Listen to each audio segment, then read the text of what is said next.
bonjour et bienvenue à Pack de Potes. Alors moi c'est TK, Terry Kaufman, l'américain de ce groupe d'amis réunis par le rugby et par le super rugby qu'on a en ce moment avec ce génial Six Nations.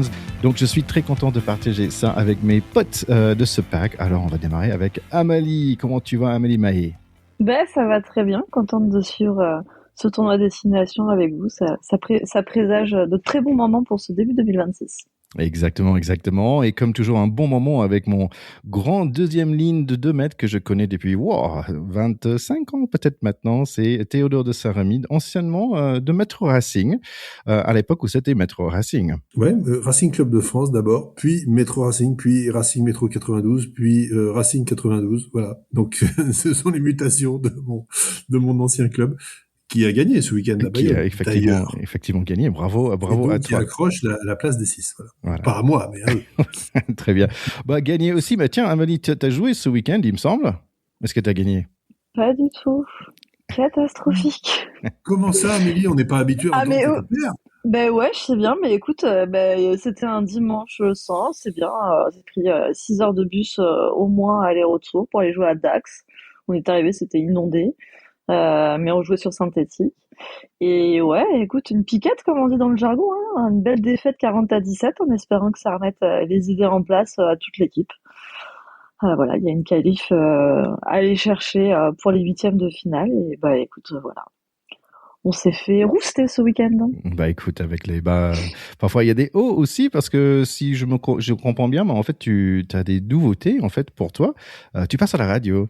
Ouais, c'est un début de 2026 assez dingue. Alors je sais pas si toute cette petite médiatisation autour du titre l'année dernière y a joué, mais ouais, j'ai eu deux événements très chouettes.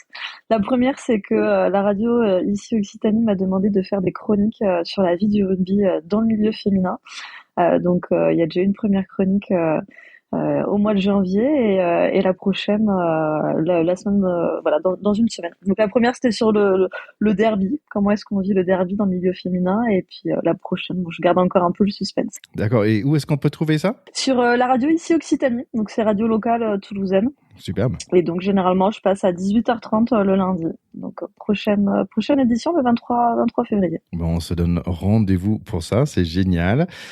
Et on se donne rendez-vous aussi à vous, nos chers écouteurs, pour nous faire un petit like, un petit commentaire sur les réseaux sociaux, comme on a fait Bex Flanagan, n'est-ce pas, mon cher Théo? Oui, Bex Flanagan qui nous suit depuis un certain temps, Thierry, si je ne m'abuse. J'ai beaucoup aimé cet épisode. Pour répondre à la question de TK, Warren Gatland s'est fait virer mi-tournoi l'année dernière, mais normalement, les coachs se font virer après le tournoi et avant les tournées d'été. Tiens, un petit mot aussi parce que je t'ai contacté. Il y avait un jeune Simon, en fait, c'est un de nos écouteurs, qui cherche un stage dans le monde de rugby et dans le sport en général. Donc, si quelqu'un connaît un stage sportif pour un jeune de 19 ans qui commence sa première année d'études, bah, vous pouvez nous contacter sur Insta ou moi-même sur Thierry Kaufman à LinkedIn si vous avez un piste pour ce jeune écouteur. Allez les gars, je propose qu'on y va pour cette deuxième semaine de Six Nations 2026.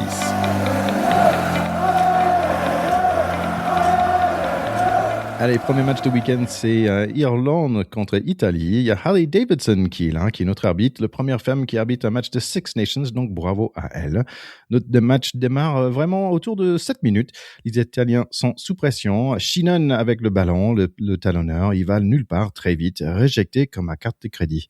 Italie avec un peu de flair. Lineag est toujours bon sous les ballons hauts. Malheureusement, il va rater une interception et ça va payer cher. Carton jaune. Ça se ressent pas tout de suite, mais paf, les Irlandais sont encore sur les 5 mètres des Italiens. Et encore, ils sont repoussés par les Transalpins. Voilà, joli contre-rock. Le carton jaune se paye finalement. Le centre des Verts Irish, MacGyver ou McCloskey, comme vous voulez. Avec un joli pirouette, il passe en tombant pour le 15 Osborne. Italie va ajouter 3 points pour un pénalité. Zamboni est très bon encore, ce deuxième ligne. Colin Doris aussi, qui est bon côté vert. Le 15 italien avec une opportunité, mais le pass est trop bas pour le capitaine Lamorello. C'est un bon match. Les Italiens qui jouent beaucoup à la main, mais on avance sur les 10 mètres. Le 9 irlandais va choper un carton jaune pour un plaquage haut qu'il a plutôt subi. Les Italiens se sont en force et prennent la touche plutôt que les points. Et ben oui, le talonneur profite d'un super travail des avants. 5-10 pour les Italiens à Dublin. Ouh là là. Ça chauffe quand les Italiens gagnent en mêlée. Petite bousculade. C'est 10-5 pour les Italiens dans ce premier mi-temps. Deuxième mi-temps démarre et on voit le retour de Taj Furlong avec ses 120 kilos qui va peut-être faire du bien. Conan the Destroyer va marquer un essai pour Irlande à 43 minutes, mais sa visage est très marqué aussi. 10-10 car Pendergrast n'est pas en grande forme. Menoncello qui passe pour l'énigme, mais en avant, c'est annulé. Tour des Irish, Lamarlo, le capitaine est vigilant, il gratte un ballon super important. Le set italien aussi avec un plaquage, interception et percée de 20 mètres dans un seul action. Très joli. Pendergrast va partir à 55 minutes. Crowley le remplace. Et tiens, il y a aussi Gibson Park qui est là. Le jeu est complètement ouvert des deux côtés. Laineg va sauver un essai seul dans son couloir avec 2 plaquages. Mais petit passe de foot US et le 14 d'Irlande qui va marquer 17-10. Italie sous pression. Les 17 bleus quand même, il a l'air d'être un client en mêlée et en molle. Et je pense qu'il mange pas mal de meatballs, lui. Il soulève complètement Furlong dans le mêlée. 20-13. Petit à petit, les Italiens avancent jusqu'au 22, repoussé une fois, 6 minutes à jouer, repoussé la deuxième fois, dommage pour Menoncello, 1 minute à jouer. Dernière opportunité, allez, Forza Italia, mais no, James Lowe intercepte et ça plie le match, 20-13 pour Irlande. Ouais, c'était un match incroyable, hein. On avait quand même une pièce avec Théo, hein. On se rappelle la semaine dernière sur un exploit des Italiens, on pensait que c'était possible. C'est un exploit en soi, hein, de mener à la mi-temps 10-5 contre cette équipe emblématique irlandaise. Et voilà, malheureusement, il manque encore ce petit truc pour que les Italiens puissent créer vraiment l'exploit. Mais ce match restera quand même une référence dans l'histoire italienne, et on avait pressenti un très très gros tournoi pour la Squadra Azzurra, et je pense qu'on va pas être déçus. Et alors forcément immense ovation pour Holly Davidson. Quel hommage et quel respect accordé à cet arbitre. Voilà, première fois qu'une femme arbitre un match de 6 nations. Alors dans le milieu féminin, enfin, elle a été encensée, hein, elle a été le capitaine irlandais n'a eu que des mots dithyrambiques à son égard. C'est voilà, elle est considérée comme la meilleure arbitre féminine au monde, et qui a assuré d'une main de maître le rôle qu'on lui a confié ce week-end. Donc voilà, on a encore marqué un tournant dans le rugby. Et merci à World Rugby de laisser cette place aux femmes arbitres, et à Madame Holly Davidson d'ouvrir la voie aux très nombreuses autres qui, je l'espère, suivront. Ouais, c'est vrai que c'était top. Pour ce qui est du match, effectivement, les Italiens auraient dû gagner quasiment. Enfin, franchement, s'ils avaient gagné, il y aurait rien eu à dire. La dernière fois qu'ils étaient venus à Dublin, ils avaient perdu 36-0. C'est dire le chemin parcouru en 2 ans pour cette équipe, hein, qui est une équipe relativement stable et qui impressionne notamment par son jeu d'avant. Hein. C'est-à-dire que les piliers, les deux là, c'est du très très très haut niveau, et franchement, ils ont quand même martyrisé le pack irlandais à plusieurs reprises. Et les Irlandais ont eu une charnière avec Casey et Pendergrast absolument catastrophique avant qu'il soit remplacé. Là, il est Pendergast, on se disait bon, il tente un truc avec ce joueur un peu atypique, etc. Sur ce match-là, honnêtement, il est pas du tout au niveau des standards internationaux. Il rate des coups de pied faciles, il se prend les pieds dans le tapis plusieurs fois. Enfin, moi, je comprends pas qu'il continue de le faire jouer comme titulaire. Je trouve que là, il devrait franchement passer un peu son tour et revenir, parce que à mon avis, ça fonctionne pas du tout. Les Irlandais sont en fin de cycle, on le sait, mais là, ils se retrouvent 5e au classement, et franchement, on voit pas comment ils vont pouvoir se dépêtrer d'un tournoi tout à fait moribond. Après avoir pris une raclée en France, ils se retrouvent avec une victoire quand même vraiment tirée par les cheveux chez eux contre l'Italie. Et Dieu que ça va vite dans ce rugby moderne, hein.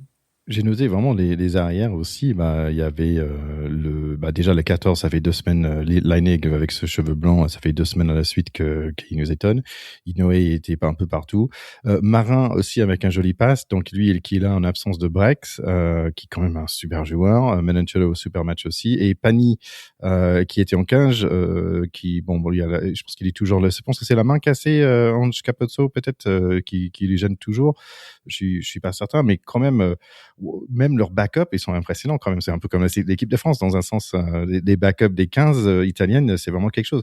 Si on se souvient qu'on a commencé ce pod, à l'époque, Théo, on parlait de Garbessi comme c'était le seul joueur, c'était le seul star de cette équipe. Et aujourd'hui, c'est numéro 4-5 par rapport à des joueurs super impressionnants.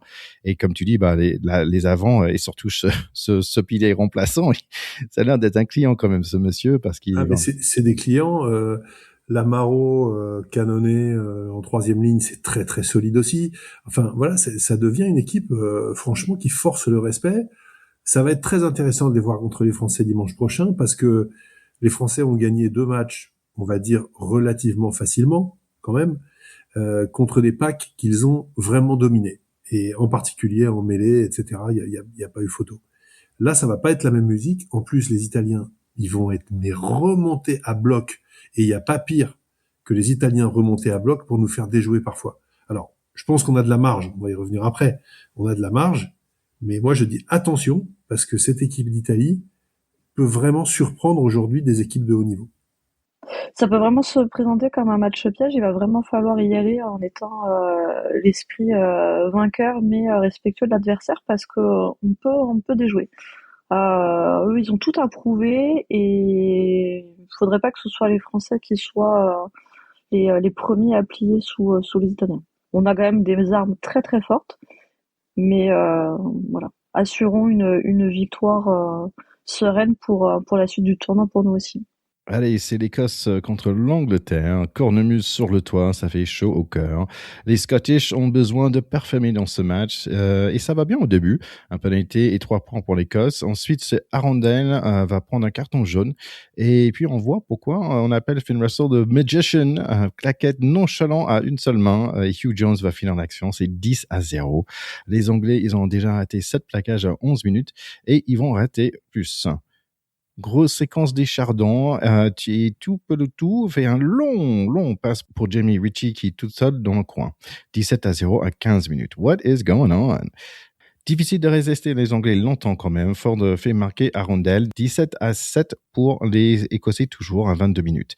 Le deuxième ligne, Chesham avec une jolie interception. Mais c'est Stein qui va gagner les matchs. Encore un peu de n'importe quoi de Finn Russell, un peu de chance pour Ben White et c'est 24-10 pour Écosse.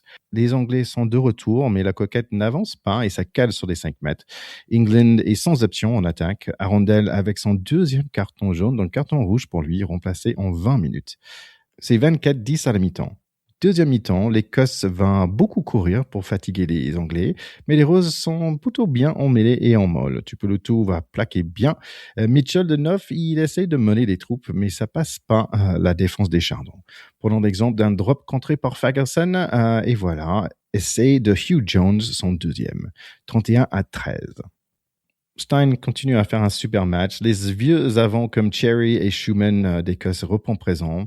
Pick and go sur la ligne des Anglais, mais ça ne passe pas pour l'instant. Ben Hur va arriver à passer quand même, malgré en avant exactement comme dans le dernier match. C'est pas refusé. Là, c'est 31-20. Angleterre quand même perd contre les Écossais. Et voilà, 5 des 6 nations sont contents. Oui, c'est comme dans un rêve. C'est-à-dire que c'est le match qu'on rêvait de voir faire les Écossais en osant y croire. C'est le match que tout le peuple écossais, que tout Murrayfield, que Gregor Townsend, même lui-même dans ses rêves les plus fous, voulait voir. C'est-à-dire qu'après un matchus horribilis en Italie, il a fait le choix de garder son ossature d'équipe. À part Jamie Ritchie, il avait gardé la même équipe, ce qui était quand même culotté parce qu'ils étaient complètement passés au travers. Et là, on a assisté à ce que les Écossais savent faire de mieux, c'est-à-dire se déguiser en Mel Gibson, mettre le kilt, se peindre la gueule et taper les Anglais. En fait, c'est ça qui est magique dans ces tournois, dans ces matchs.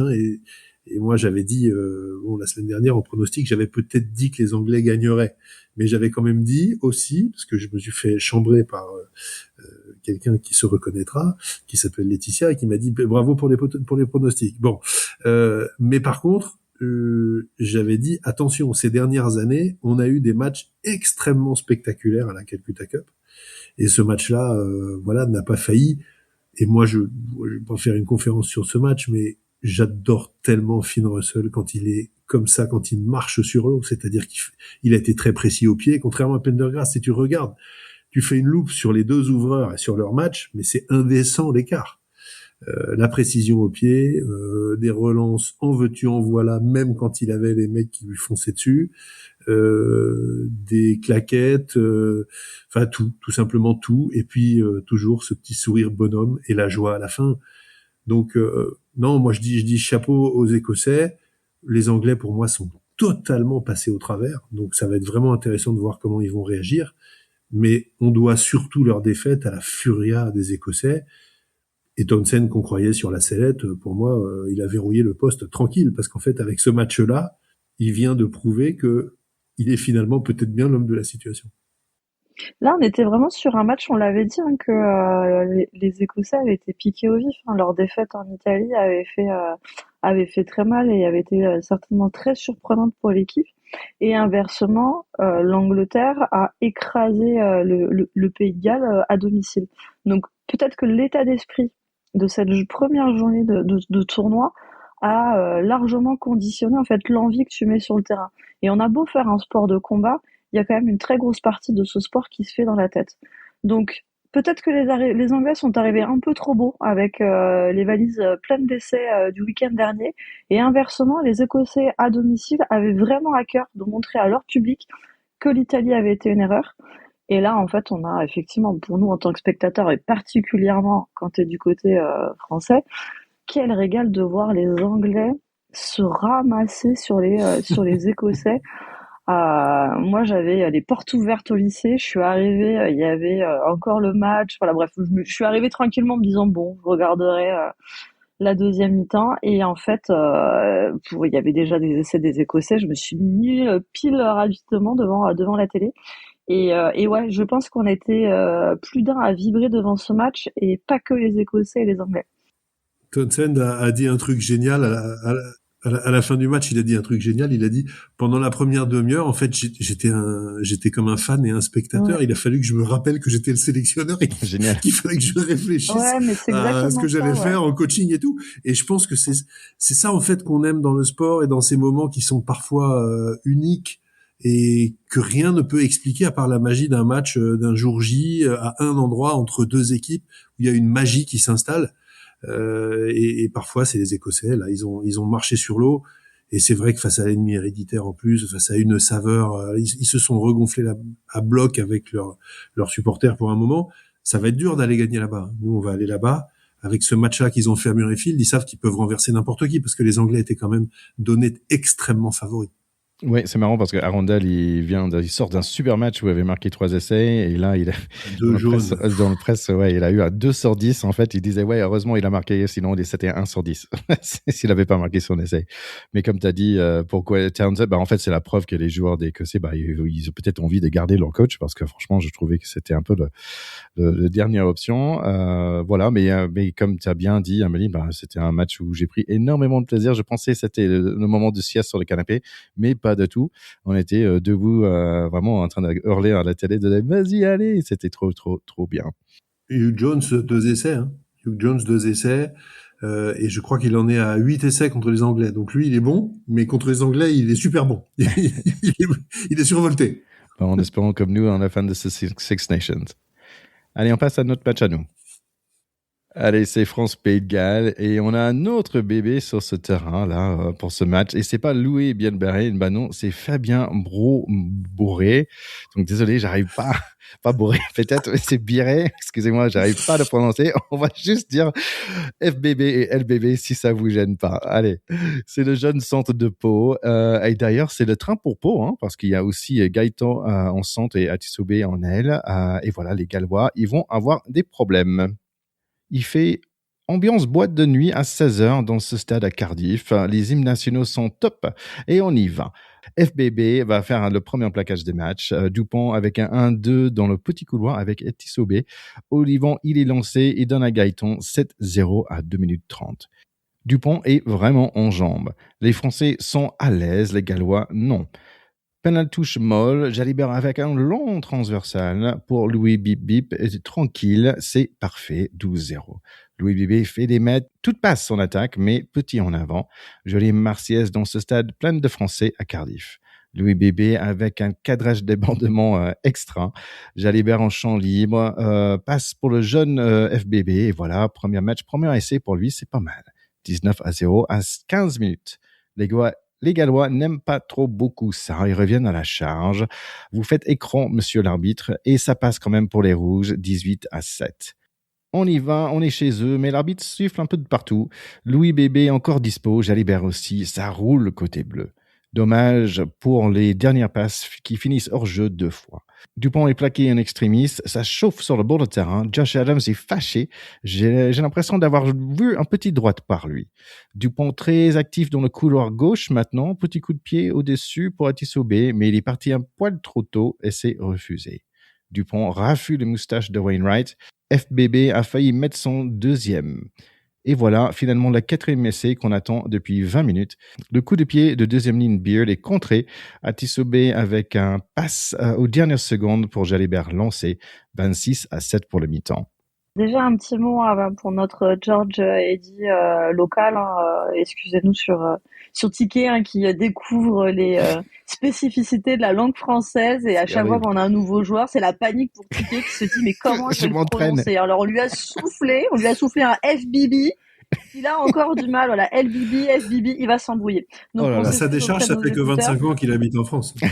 En plus, mais ça fait tout le charme de ce podcast. Hein. Il y a Noah Néné, après, celle-là, j'arrive. Je suis sûr qu'il a passé tout le week-end depuis hier à s'entraîner à prononcer les noms. Un très bon début de tournoi, hein, ça a scoré très très très vite. Très bel essai, les mecs qui se trouvent, c'était fluide. On savait que ça allait être compliqué pour les Gallois et là on approche en termes de score et de propositions de rugby, surtout sur quand même pas très loin de l'humiliation et si on est très content du résultat de cette première mi-temps pour les Français, on est quand même très triste pour ces Gallois qui n'ont absolument aucune solution.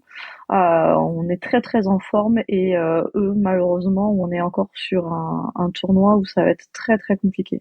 Mais effectivement cette première mi-temps est plutôt bien construite, ouais.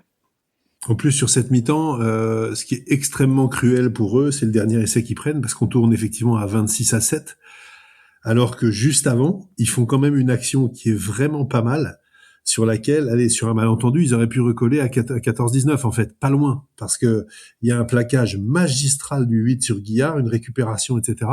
Et là, ils avaient un très très bon ballon de contre, mais ils ont fait ce qu'ils ont fait pendant tout le match, se séparer des ballons qu'ils ont récupérés.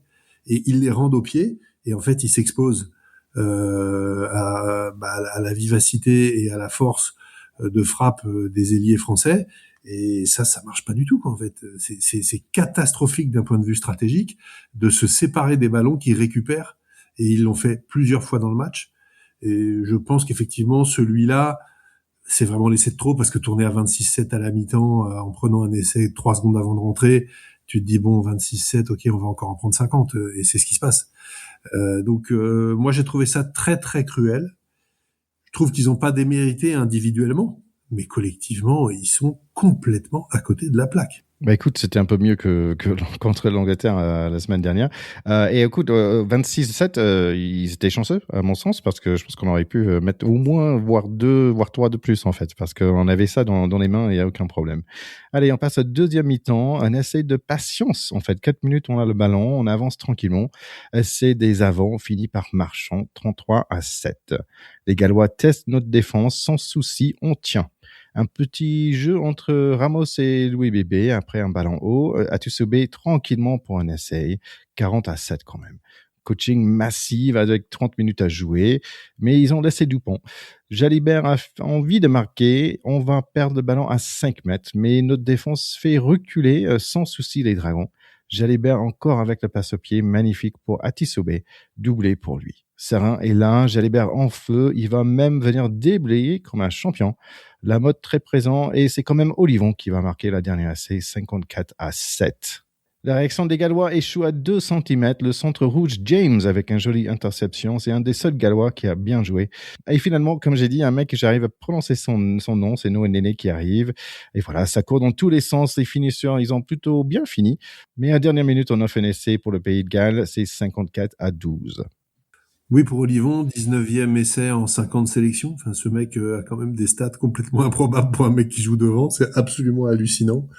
Mais sur cet essai, là aussi, il est extrêmement emblématique de ce qu'il faut pas faire. Puisqu'en fait, on joue un jeu au pied sans intérêt, où on met pas en danger les Français. T'as Serein qui fait une feinte de moustache qui marche super bien, et puis derrière, 15 temps de jeu après, t'as Olivon qui marque. Et ça, c'est encore une fois parce qu'il rend un ballon de façon inutile et incompréhensible. À la 49e, c'est pareil, hein, t'as une succession là de ballons hauts, et puis à un moment, t'as la passe inspirée de Ramos qui trouve LBB pour Atisogbe, etc. Mais c'est encore la même chose. Rendre des ballons à la meilleure attaque d'Europe pour se faire percer derrière. C'est absolument incroyable que les coachs leur aient pas dit mais arrêtez de me jouer ces ballons hauts et de leur donner des ballons. Vous avez vu les mecs qu'ils ont aux ailes et à l'arrière. C'est hallucinant. Donc c'est incompréhensible et ça prouve malheureusement la faillite dans laquelle ils sont à tous les étages. Voilà. Par contre les Français, effectivement, ont fait plus que leur job. On a l'impression de matchs d'entraînement d'une grande facilité. On a l'impression qu'ils jouent contre les cadets, quoi. Voilà. Par contre, ce qui m'a tué, moi, c'est que Galtier fait toujours la gueule. Par contre, ça ne change pas. L'homme ne sourit jamais, en fait. On est d'accord. J'ai noté après le match aussi. Il fout 100 points en 2 matchs. Il fait toujours la gueule. Mais c'est marrant, juste par rapport à ça, il y avait Isabelle qui la chambre un peu, dit ouais, mais toi tu n'aimes pas parler des hommes individuellement. En fait, donc on passe aux autres et donc on a passé aux deux autres présentateurs. En fait, elle n'a pas laissé parler. Et après ils reviennent, il est un peu, bah oui, je peux parler en fait. Elle a super bien géré la situation. Pardon, vas-y Amélie. Non, mais il fait, c'est un personnage qui s'est créé. Et, que je préfère pas trop lui accorder d'importance, ça en devient ridicule. Mais ouais, pour revenir à cette deuxième mi-temps qui est totalement lucide. Alors tu parlais effectivement des choix qui sont vraiment pas bons, genre soit le plan de jeu est merdique du côté des Gallois, soit les gars en fait ont absolument pas respecté les consignes. Mais là on est vraiment sur des choix qui en fait on se tire une balle dans le pied à chaque fait de jeu. Tout le match. Et puis très vite c'est la panique parce que on a des défenses qui sont très agressives. On a vu des mecs faire des en avant ou des petites papasses. Enfin, j'avais l'impression de voir le match merdique qu'on a fait à Dax hier après-midi en même temps. Donc à ce niveau-là professionnel, et là on a l'impression en fait que les Gallois n'ont absolument aucune solution. Et je terminerai avec Jalibert. J'avais dit que la semaine dernière ce tournoi allait lui faire du bien, qu'il allait certainement peut-être s'ouvrir et que ça allait faire taire les langues.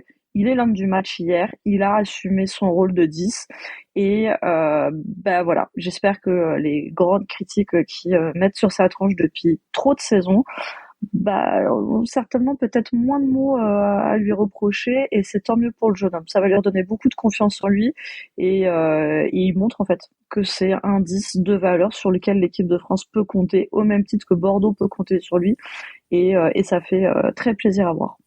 Plus que ça, il est étincelant. Là, il est dans la forme de sa vie. Il est étincelant et la bonne nouvelle pour l'équipe de France parce que le grand absent de ce tournoi, c'est quand même Romain Ntamak qui s'est reblessé, etc. La très très bonne nouvelle, c'est d'avoir 2 numéros 10 de ce niveau, quoi. Voilà. Même si Ntamak, là, il a été un petit peu en pointillé ces derniers temps. En ce moment, c'est Jalibert qui tient la baraque.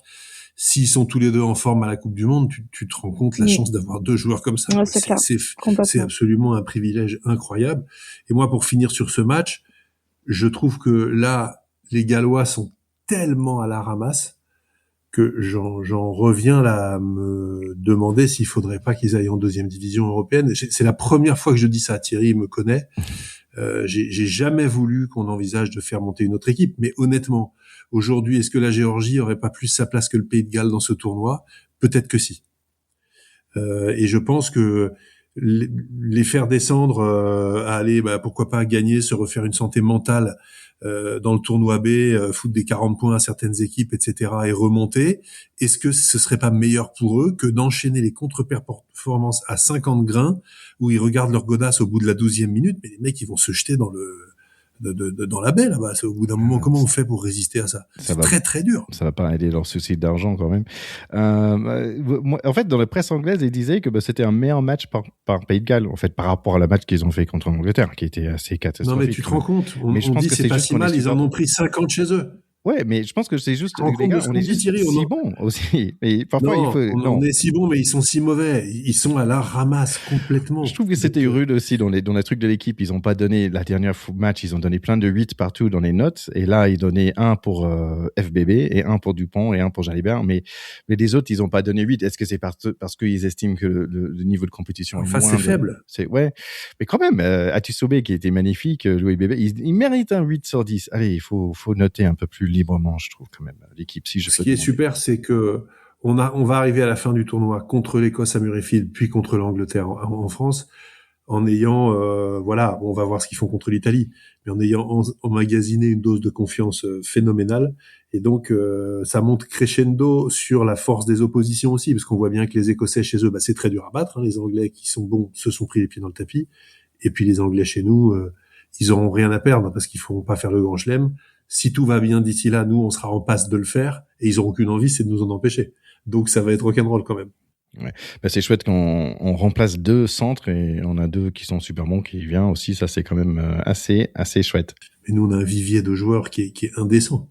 C'est indécent. On sort que des mecs, des jeunes de 20 piges qui sont tous super forts. Enfin, le rugby français en ce moment est quand même dans une période très très faste sur le plan des talents issus de la formation et des clubs français. Écoute, semaine prochaine, ça va être le 3e journée. Écoute, on va être sans Tatoufou et Moefana toujours. Donc Slimani va peut-être revenir. Ça c'est assez chouette quand même. Et nous, on va jouer contre Italie le dimanche chez nous. Qu'est-ce que vous pensez? Combien de points? Ça va être quoi le score? Comment vous sentez celle-là? Bon, déjà, moi, j'en ai marre d'avoir la France qui joue en même temps que le rugby amateur chez nous. Donc, ça veut dire je verrai pas la première mi-temps ou encore en décalé. Mais on va foutre une branlée.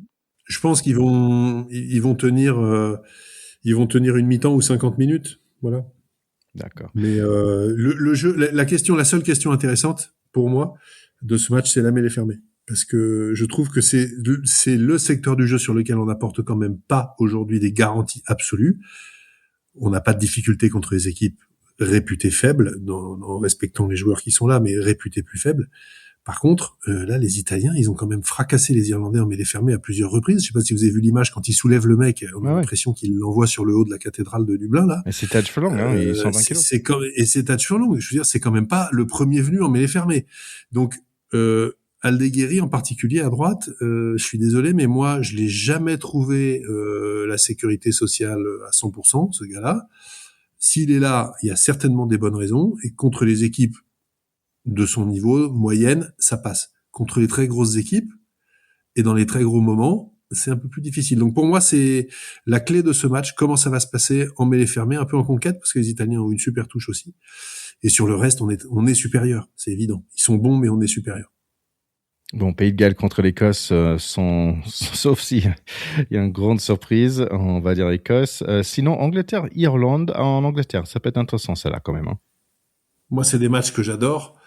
C'est vraiment des matchs que j'adore, en particulier à Twickenham, quand les Irlandais vont là-bas aussi, ils sont quand même en général remontés à bloc. Ils ont des choses à se faire pardonner. Hein. Ils n'ont pas été convaincants sur ce match-là. Là, ils se disent, regarde, les Anglais, le mec, il va leur faire toute la vidéo sur le match des Écossais. Hein. Toute la semaine, il va leur montrer qu'est-ce qu'ils ont fait. Les agresser, c'est tout. Leur rentrer dans la terrine, c'est tout ce qu'ils ont fait.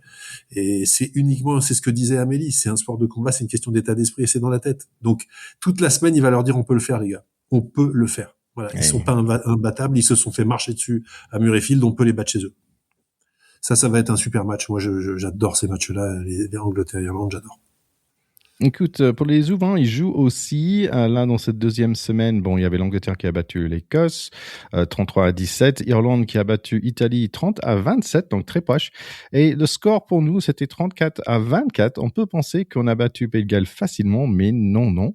C'était assez difficile, en fait. Ça démarrait 14-0 pour les Pays de Galles, en fait, avant que le 8, qui s'appelle Kenotona, qui a marqué. Et en fait, c'est Théo, tu vas adorer ça, c'est son frère qui a marqué le 10, qui a marqué le prochain essai. Donc, c'est une histoire qu'on aime bien. Hein. Donc, peut-être on a un des frères qui va jouer dans l'équipe de France, c'est chouette. 17-15 pour eux, hein, dans le mi-temps. 24-22 avant que les Français, finalement, on va prendre le lead, 24-27 à 67 minutes. Petit essai chanceux à la fin de ce match qui nous porte de points de bonus aussi, mais pas si simple et donc pas mal pour le Pays de Galles. Ouais, heureusement que le Pays de Galles, ils ont leur petit U20, hein, parce que les mecs ont fait un très très gros match et ont un peu fait douter les Français.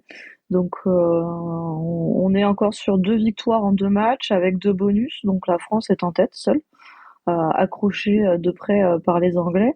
Mais ouais, c'était un beau match et voilà, comme disait tout à l'heure Théo, on a un très très bon vivier en France et nos U20 sont en train d'assurer eux-mêmes de leur côté leur tournoi destination. Allez, tu peux nous parler un peu de Elite 1, s'il te plaît, Amélie. Oui, alors on rappelle à nos auditeurs que depuis le Covid, en fait, il y a plus le tournoi destination féminin en même temps que les U20 et le tournoi évidemment A. Et c'est pas plus mal parce que ça permet d'avoir plus de visibilité chez les filles en décalé et le tournoi commencera courant mars après les garçons. Et bah, pendant ce temps-là, en fait, il y a toujours l'élite 1 hein, qui a joué, qui a repris en janvier. Et il n'y a pas eu de grosse opposition entre les leaders, à part une victoire du Stade Toulousain contre l'AS Romagna. Et puis l'écart commence à se creuser. Donc on a le Stade Toulousain qui est domine, suivi de près par l'ASM Romagna, et ferme cette marche le Stade Bordelais, qui a repris des couleurs hein, depuis que les internationales sont revenus de la Coupe du Monde. Et Blagnac, qui avait fait un début de saison très mitigé, finalement accroche cette dernière place qualificative pour les demi-finales, avec un léger écart contre son poursuivant Montpellier. Donc il y a de nouveau une opposition ce week-end également chez les filles, mais on va dire que les gros rencontrent les petits. Donc devrait pas y avoir, sauf erreur de parcours, gros changement sur le classement actuel. Mais on rappelle que l'élite 1, il faut terminer dans les 4 premières pour décrocher une place en demi-finale. En fait, c'est une bonne idée que le Six Nations Femmes soit séparé aussi. Je trouve ça vraiment chouette parce que, comme tu dis, ça donne plus de lumière. Et je me dis, est-ce qu'on devrait faire le truc avec les U20 aussi parce que franchement, aux États-Unis, les U20, c'est comme college. En fait, c'est comme college football. Et si vous avez déjà vu un match de college football, Richard Tardy, il a dit, c'est 80 000 personnes dans le stade. Hein. Et par rapport à ce qu'on voit, les Six Nations, il y a combien de personnes dans le stade et combien de personnes regardent, mais on peut pas tout regarder non plus. On a du top 14 et on a du Six Nations et on a les U20. Je trouve ça un peu dommage et moi, je mettrais un peu plus de place, en fait, pour les U20, les mettre juste après, par exemple, ou juste avant ou quelque chose où c'est un peu séparé parce que là, c'est perdu dans le fil de rugby, en fait, en ce moment. Oui, mais Thierry, les Français peuvent pas comprendre cette histoire de college aux US avec 80 000 personnes dans un stade pour du sport scolaire. C'est impossible, en fait, à comprendre pour nous. C'est un truc qui ne marche pas parce que c'est structuré tellement autrement. Là-bas, aux US, il n'y a pas de club. Vous, c'est les collèges, en fait. Ouais, les clubs, c'est les universités. Donc, c'est comme si tu parlais effectivement de la finale espoir ou un truc comme ça. Mais, et encore, nous, on n'a pas du tout cette culture-là. C'est-à-dire que vous, le sport est tellement picousé au quotidien dans les établissements universitaires, il fait tellement partie de la culture c'est totalement incomparable. Aujourd'hui, moi, mes enfants, ils sont à la fac et tout ça, ils ne font pas de sport. C'est hallucinant. Ils sont dans des trucs à Paris, il n'y a pas l'ombre d'une salle de sport, il n'y a pas d'option sport, il y a que dalle. On est en 2026, il y a que dalle. On ne leur fait pas faire de sport en études supérieures. C'est invraisemblable. Mais aussi, ce qui est important, à mon sens, c'est de faire croître le rugby en général et aussi donner plus d'opportunités et de lumière à ce sport. Imaginons, par exemple, avant le tournoi de novembre, qu'en fait, on fait des U20, par exemple, le Six Nations des U20. Pourquoi pas? Parce qu'en fait, en même temps, une équipe, par exemple, en top 14, ils ont plus leurs internationaux pendant le Six Nations et en même, ils n'ont pas leurs jeunes pour remplacer les internationaux qui partent. Tu vois, c'est un peu dommage. Donc, pourquoi pas, on va dire, décaler les deux. C'est mieux pour les équipes des clubs en top 14. C'est mieux que pour les U20. Ils ont plus de lumière sur eux. Et c'est mieux pour nous. Comme ça, on peut regarder du bon Super Rugby international tout le temps. Voilà. C'est vrai que les affiches s'enchaînent. Alors du coup, avoir 3 affiches en moins féminines, ça évite que les filles soient clairement mises de côté. Après, on rappelle quand même que les U20 ont leur moment à eux. Hein. La Coupe du Monde, c'est tous les ans. C'est au mois de juin, juillet, et c'est vraiment focus sur eux parce que ça se passe avant la tournée d'été. Donc on va dire qu'ils ont quand même leur moment de visibilité où il n'y a pas de parasitage avec d'autres rugby en cours. Et c'est tous les ans, Donc c'est voilà. vrai, donc ça fait Ouais, beaucoup de c'est tous les compétitions. ans quand même. Ouais. Oui, mais on a quand même le droit d'avoir Noël et notre anniversaire.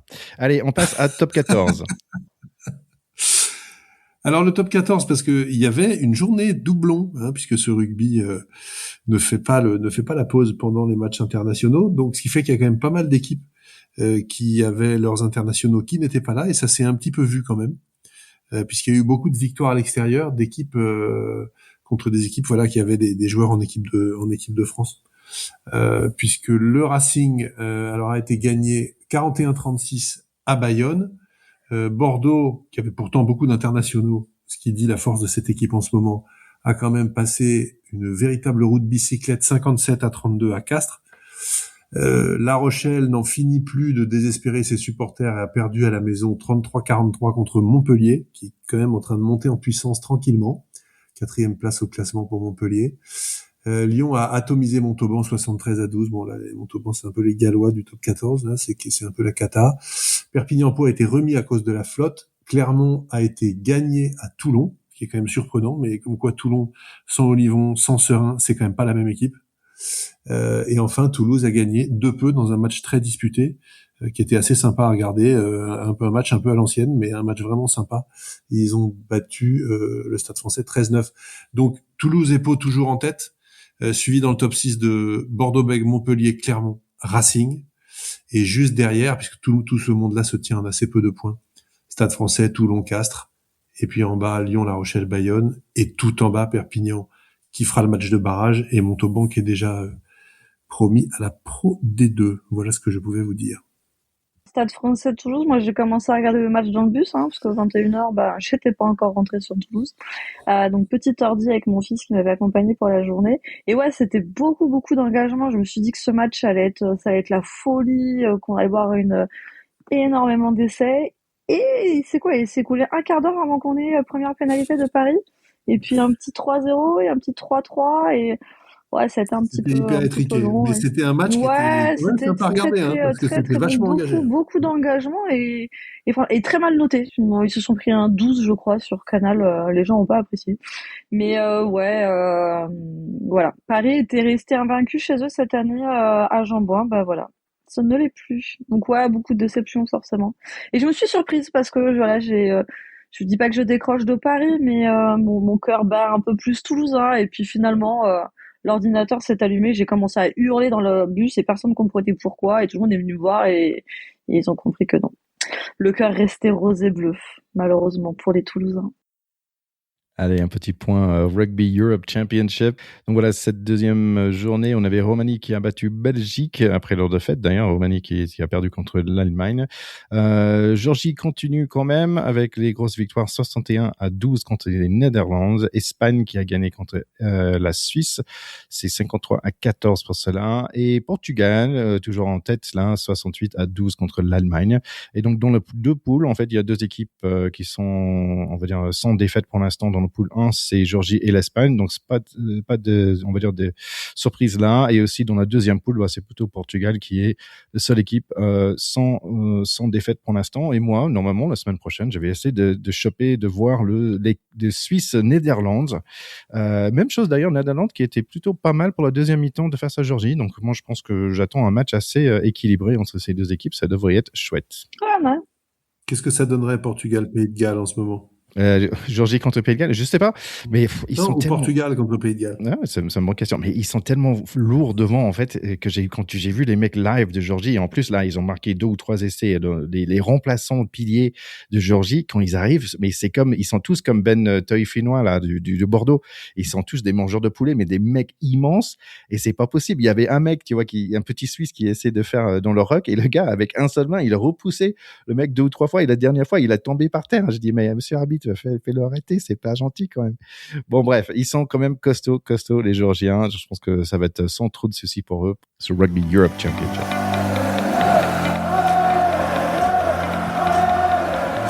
Allez, on approche la fin de cet épisode. Est-ce que vous continuez à regarder un peu le JO, les gars, les Jeux Olympiques? Ouais, on regarde un petit peu. Alors c'est sûr malheureusement les JO d'hiver, on est peut-être moins spécialiste en fait, tout simplement des disciplines. Mais on rappellera que hier les Français ont atteint leur record de médailles, toutes éditions confondues. On était à 15 médailles sur le top des JO d'hiver et il reste encore une semaine d'épreuve. Donc c'est une bonne moisson pour les Français, ouais. Oui, alors moi je me surprends à aimer le patinage artistique en fait. Je trouve que c'est une discipline qui me fascine tout simplement par sa complétude, parce que je pense qu'on se rend pas compte de l'exigence athlétique que c'est, parce que ça a l'air facile. Ils glissent comme des oiseaux sur un truc gelé en fait. Et je trouve qu'à la fois la grâce qui se déploie et l'exigence technique et athlétique se devinent quand on les regarde un peu, et je trouve ça super chouette. Là, j'ai vu d'ailleurs des Français qui concourent, qui sont mari et femme tous les deux. Je trouve ça hyper mignon. Et je me dis, mais quelle aventure absolument incroyable de vivre des trucs comme ça avec sa moitié, mais ça doit être complètement fou. Et inversement, t'as pas intérêt de te prendre la tête avec la semaine, parce que c'est ça, ça doit être vraiment compliqué. Voilà. Et puis je n'arrive absolument pas à compter les tours des mecs qui font du big air là, etc. Les sauts, ah oui, les 1500. Je sais pas comment ils font les mecs en fait, même les juges, comment ils font pour savoir ce que t'as fait. Le mec part en l'air, il fait 12 000 tours, la tête en bas, la tête en haut, avec les ballons des et on dit ah ouais, ok, il y a des notes, etc. Ça me fascine totalement. Et ça, quand tu vois la hauteur des tremplins, les mecs qui partent pour faire leur jump là-dessus, mais il faut être complètement azimuté. C'est phénoménal. Et j'adore que ces sports soient devenus olympiques, parce que c'est des athlètes incroyables et des mecs qui ont un courage absolument incroyable. Donc voilà. Et puis je suis un peu la FFL aussi, qui adore les quatrièmes places, quand les Français se vautrent, ou les. Tu connais ça, là, il y avait. Ouais. Là, ils avaient un moment, il y avait des Norvégiens qui font sur une course, ils font 4, 5, 6. Et les mecs disent bienvenue chez nous, la Norvège et tout. Ouais, c'était dommage pour son propre classement. Il y avait Lou Jamano là avec Océane Michelin qui était 2e et 3e dans un des courses, et là malheureusement ils ont fini 4e et 5e, mais ils sont super mignons, le photo de Lou qui tient l'Océane dans les bras, et tout ça, je trouve ça super chouette. La FFL, ils font le classement des presque médailles, ce que j'adore. Et quand même, elle avait gagné pas mal de médailles. Lou, elle a un de toutes les couleurs, donc bravo à elle. Moi, je te rejoins sur des patinages artistiques, parce que franchement, en fait, j'ai trop peur de regarder ça, parce que tu écoutes la même musique pendant je sais pas combien de temps, et après pendant 1 an, et finalement tu tombes sur tes fesses parce que un petit, mais c'est horrible. J'ai le stress pour moi qui monte, j'arrive pas. Mais par contre, j'ai regardé le luge, les gars. Donc le luge, j'ai une proposition. La semaine dernière, j'ai fait des sports un peu débiles. Là, j'ai une vraie proposition, parce que le luge, en fait, c'est 2 personnes, il y a un sur l'autre, en double. Et en fait, tu penses que c'est le petit qui met sur le grand. Bah non, c'est l'opposé. Il met le grand qui écrase le petit. Donc, tu as 2 femmes, par exemple, qui sont 1 mètre, mais genre 1 mètre, mais un tête de différence de taille. Et il met la plus grande sur la plus petite, et pour descendre. Et donc, pour faire un petit lien. On fait ça, Amélie? Ouais, voilà. On te met au fond de la luge et on se met sur toi. C'est une très bonne idée. On peut faire un luge à 3 pour pack de potes, ou sinon, j'ai pensé, pour faire le lien avec le rugby, un luge à 15, en fait, où on commence avec des ailiers, tu vois, et on les met en bas, et on met des gros piliers en dernier. Un luge à 15. Qu'est-ce que vous pensez, les gars? Ouais, pourquoi pas. Une pyramide humaine sur une luge. Ça le fait. Bon, on rappelle en tout cas les belles moissons de médailles dans le biathlon français qui répond encore présent, et les médailles récupérées à juste titre pour Martin Fourcade, qui suite au dopage attesté du Russe a récupéré 2 médailles d'or. Donc et ça aussi, c'est ça qui est beau au JO, c'est que on le remet plus une médaille comme ça au coin de la rue. Il y a une vraie cérémonie. Alors ça n'enlèvera pas certainement l'immense frustration qu'il a pu avoir à l'époque, mais je trouve que ça permet de compenser un peu, et on l'avait déjà vu au JO à Paris, et là de nouveau au JO d'hiver, donc ça vaut garde pas un peu de patience, et voilà.